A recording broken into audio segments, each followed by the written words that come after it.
Leo Clarke, the General Secretary of the ruling Saint Lucia Labour Party, responded to concerns about the upcoming general election, which is constitutionally scheduled for July 2026.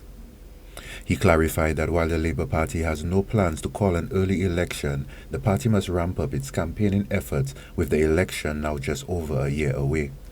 I am sure that the Prime Minister has some sort of time frame in his mind. He has not cared to share it with us yet, but it is important when you are less than a year and a half from an election, you effectively are into election mode. So we have to begin getting our house in order for an election. Noting that a delayed election would allow the opposition to gain momentum, Clarke explained why the elections are not being held sooner. In my view, and I think it's the view of our party, there are significant things that one ought to achieve in a country and not just be expedient as far as calling elections are concerned. And I think there are some things that the Labour Party, the government of the Labour Party would like to achieve. The General Secretary of the Labour Party emphasized a crucial and contentious project he feels the government should complete before considering an election: the finishing of St. Jude's Hospital. One of the big ones, which will happen in 2025, is the completion of St. Jude's. And I don't think that we could keep kicking that can, just keep kicking it down the road from one term to the other.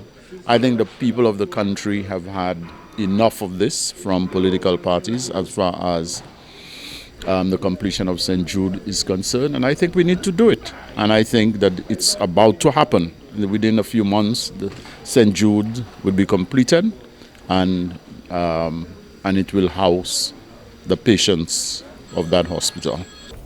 Clarke elaborated on what he believes is the proper approach for a government to serve its people before calling a general election. You don't totally disregard the timing of an election, but you also must not just be expedient, meaning that there are some things that you owe the people of the country, things that you believe you ought to achieve for them, things you need to deliver to them before you take them back to the polls. As the political campaign season hits up, both the ruling party and the opposition are refining their strategies. While elections are constitutionally scheduled for 2026, the government is focused on completing important projects that benefit the people before moving forward with the next general election. As of now, it remains uncertain whether the government will respond to the opposition's calls for an early election or stick to the constitutionally mandated date.